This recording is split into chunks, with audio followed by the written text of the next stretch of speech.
Так, подключение асинхронного двигателя 380 вольт в режиме генерации. Подключение треугольником.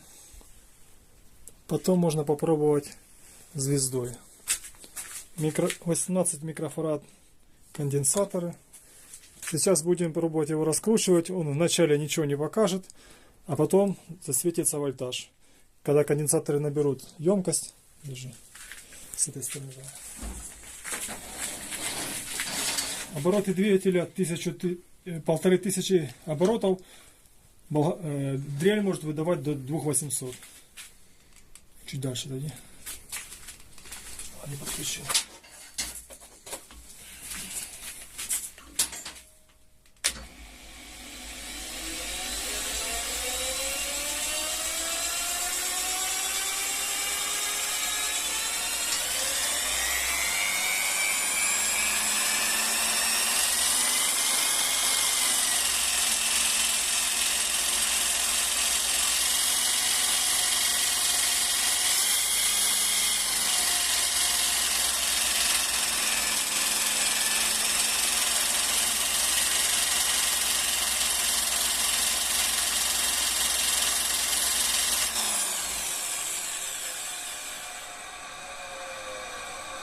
Хорошо.